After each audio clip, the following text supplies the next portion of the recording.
Good morning and welcome to my kitchen. Today I would like to prepare something that I had in Poland growing up. So it is traditional Polish food and it's a side that goes with any meat of your choice. Polish dumplings. Those are made with potatoes and farmer's cheese. And you can have it different ways. If you have a nice goulash or stew, those can go plain, covered in that sauce that you made. Or maybe some butter and some onions sauté on a pan. You just put them in that butter and that will be a side for any meat that you made. Or sometimes my parents did put a little bit of bacon cut in very small pieces and sauté to crispiness and then put those dumplings in. So there are many ways that you can use those as a side with any meat that you prepare. Some regions in Poland, they call them kluski and some kopytka. But however you want to call them, they are really good side that goes with dinner. Welcome to my kitchen and thank you for watching. So the first thing to do is boil your potatoes. I have boiled mine and mashed them really well. You want to take your time to mash them because you don't want any lumps later in your dumplings. So take the time to mash them really well. I only added some salt to the boiling water when I was boiling them and then a little bit butter before I smashed them. And what you need is an egg, farmer's cheese, which is like 250 grams, 50 grams of potato starch, which is about 1/3 of a cup, 1 cup of all-purpose flour, which would be about 150-160 grams, and 600 grams of those mashed potatoes. And now I will need to combine it all. But one important thing, when you mash it, they still hot because it's easier. But you need to wait until they get to about room temperature, warm, but not hot, and then start working with them. You do not want to work with cold potatoes because cold potatoes will be very hard to incorporate with everything else and you will have those lumps. So warm is best. So an egg, farmer's cheese. So 250 grams of farmer's cheese.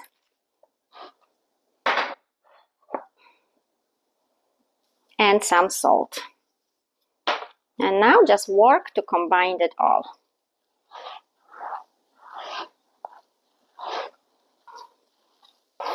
It will be gooey and it will be sticky, but don't be tempted to put more flour in because once you roll it, you will need flour to go on your board and that means that this dough will incorporate more flour later on. And once you put them in boiling water, it will take a minute. They boil really fast. I already turned on the big pot of water for those, because that will be quick. Once you have that dough mixed, put it on a board with some flour, and that tool is really wonderful. That's my best friend here. You will work with portions that will be easier. So cut a portion and then roll it.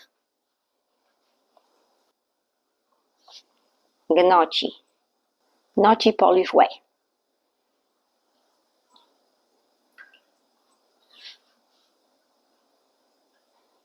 And then you will cut smaller pieces.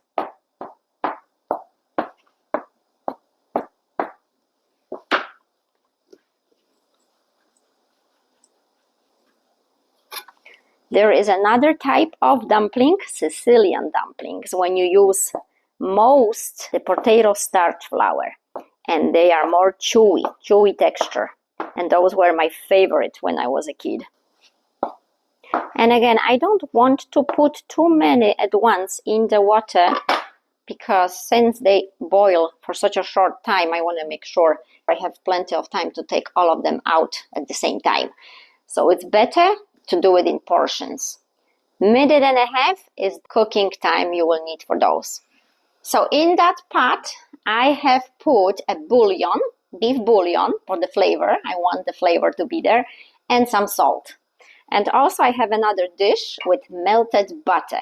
As soon as those are ready to take out, I want to dump them in that butter so they don't stick.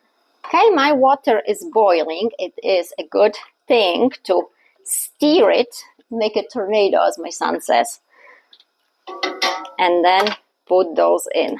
This helps so they don't stick to the bottom. Okay, now I'm waiting for those to come up to the surface, minute and a half, and I will take them out into that dish with butter. And those start to come to the surface. So once on the surface, it should be minute and a half. It's a pretty quick process. If there is time when you're not sure, you can take one out, taste it, try it, and then you will know for sure. So I have one set ready and two more to go. Okay, and now gently take them out.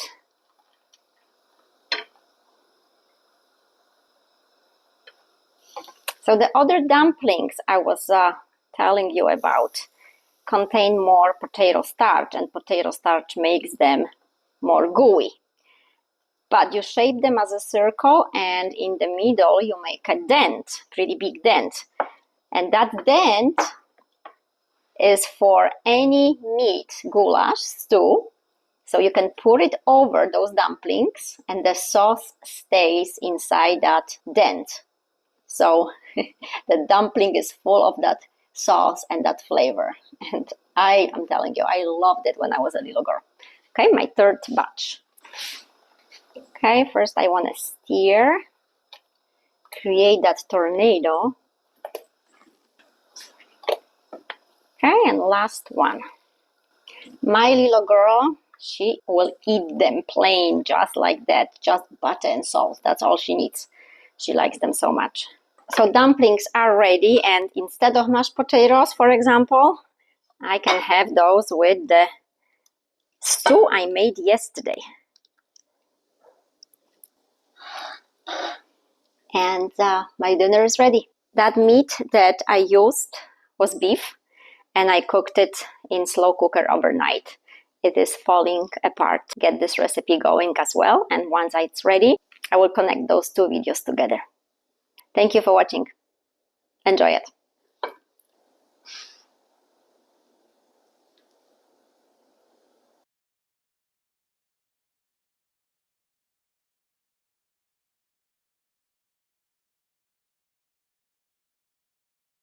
I would like to let you know why I am a big fan of using scale instead of the cups.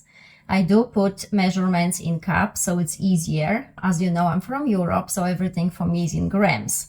And here in United States, any recipes you have is usually in cups. But I want you to pay attention to one thing, so take it as a tip. I learned by mistakes because I've done it before. So I have put together a flour, the same flour, all-purpose flour, into the same measuring cups. Exactly 2 cups in here and exactly 2 cups in here. But I want to measure it using the scale and show you if there is a difference and how much of a difference it can be. So here is the first 2 cups of flour, as you can see, 2 cups. And here is exactly 2 cups. All around. No cheating. And I will turn on, and there's nothing here. My scale. So it's set to 0. Maybe I should show you. So it's set to 0. If you can see. Okay, and I will put the first 2 cups in. And it says it is 248 grams. So now I will take this into a different cup, and it's empty. Put it back. It comes back to 0. And now the other 2 cups. All of it. And this one is 314. So now you can see that 2 cups are not created equal, right? they do not measure on a scale the same. So why is that? Well, it's all about handling the flour. If we are gentle with it, the flour is fluffy, it's light, and then 2 cups, nice fluffy flour. If you handle the flour, shake it, kind of bang it, on the surface somewhere, it loses its volume because it becomes dense. So you keep adding to have exactly 2 cups, right? Well, but it's much, much more heavier. It's much, much more flour that you need. So if you ever had a cake and you tried to follow the measurements and directions and the cake wasn't quite the way you hoped, it wasn't as fluffy, it wasn't as delicate, it wasn't as soft, well, maybe because there was too much flour. So it's just a tip, and I hope you will find it helpful to kind of pay attention to how we handle flours. I know how it is when you bake something and you put your, heart into it, time into it, and then it doesn't come out the way you hope for. And it's frustrating. So I hope this helps. Thank you for watching.